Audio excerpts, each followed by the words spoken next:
छोटे छोटे चेंजेस आप तो नहीं ला सकते, बट आप एनालाइज जरूर कर सकते हैं। मैं बताता हूं कैसे। रोज है ना, डेली बिफोर स्लीप अपने डे को एनालाइज करिए।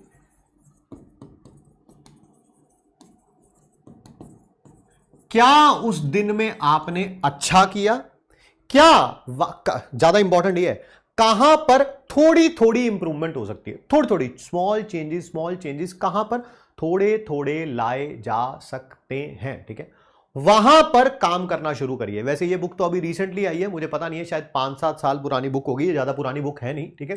जब मैं आपकी एज का था ना, यही बात मैंने किसी और बुक में पढ़ी थी, बट ऑब्वियसली कहने का लहजा हर एक राइटर का अलग अलग होता है। आई थिंक प्रमोद बत्रा जी की ग्रुप बुक थी, इंडियन है प्रमोद बत्रा जी। बुक का नाम क्या था, cows don't give milk, it has to be extracted drop by drop. शायद 20-25 साल पहले पढ़ा था मैंने उस किताब में, ठीक है। बात वही है, बट वही कहने का लहजा जो है अलग अलग है। 5 से 10 मिनट अपने एनालिसिस पे डालेंगे, आपको पता चलेगा आपने क्या सही किया, कहां आपने गलती करी। आज मेरा टेस्ट था, मेरे इस टेस्ट में मेरे 4 क्वेश्चन गलत हुए। अच्छा, उनके गलत होने के पीछे का रीजन क्या था, रीजन कैन बी डिफरेंट। मैंने तैयारी ही नहीं करी थी, तैयारी नहीं करी थी तो अगली बार मैं तैयारी बेटर करके जाऊंगा। नहीं, मैंने तैयारी तो करी थी, बट ऐसा लगा कि ये क्वेश्चन मैं पहली बार कर रहा हूं, that means a lack of practice. अगली बार जब टेस्ट होगा तो मैं और ज्यादा क्वेश्चन प्रैक्टिस करके जाऊंगा। नहीं, मैंने प्रैक्टिस भी करी थी, बट ये क्वेश्चन में मैंने स्टेटमेंट करेक्ट की जगह इनकरेक्ट कर लिया, इनकरेक्ट की जगह करेक्ट पढ़ लिया, या यहां पे फोर्थ ऑप्शन देखा ही नहीं, ऑल ऑफ दीज था। दीज आर सिली मिस्टेक्स, तो मैं सिली मिस्टेक्स पे काम करूंगा। यार सर, ये मेरे 5 क्वेश्चन गलत नहीं हुए हैं, एक्चुअली मैं ये 5 क्वेश्चन कंप्लीट ही नहीं कर पाया क्योंकि मेरा टाइम ओवर हो गया था। दैट शोज आपको टाइम मैनेजमेंट नहीं आता है। टाइम मैनेजमेंट नहीं आता है तो मैं क्या करूंगा कि घर पे जब भी मैं क्वेश्चन प्रैक्टिस करूंगा, मैं एक टाइम बाउंड फ्रेम में करूंगा। हर एक प्रॉब्लम का सॉल्यूशन है जिसे आप राइट नाउ तो डेफिनेटली अप्लाई कर सकते हैं। You have that much amount of time in your hand कि आप अपनी गलतियों से सीख लेते हैं। नहीं तो फाइनल में अगर गलती हो गई वो बहुत भारी पड़ेगी, वो सीधा 1 साल का नुकसान या एक जन्म का नुकसान भी हो सकता है। जन्म इस कारण कह रहा हूं कि एक बार ये सपना मर गया तो दोबारा जिंदगी में ये सपना तो पूरा नहीं होगा। भगवान आपको इससे भी अच्छा कुछ और करने का मौका जरूर देंगे अगर आप मेहनत करते रहेंगे तो, बट ये सपना तो अनफॉर्चुनेटली अच्छा नहीं हो पाएगा आपका, ठीक है। तो आपको एनालाइज जरूर करना चाहिए और छोटे छोटे चेंजेस लाने चाहिए आपको कि यार कहां गलती है, कहां गलती है, कहां गलती है, बस उसको एनालाइज करिए, ठीक है। मैंने बताया कि ये मैंने इस किताब में भी पढ़ा, आज से 20-25 साल पहले प्रमोद बत्रा जी की किताब थी, शायद है ना 2-3 किताबें पढ़ी थी उनकी, तो I don't remember it correctly कि किस किताब में पढ़ा था, बट शायद उसी में था, cows don't give milk, it has to be extracted drop by drop, है ना। शायद 2-3 किताबें थी उनकी, बड़ी शानदार राइटर थे, ठीक है।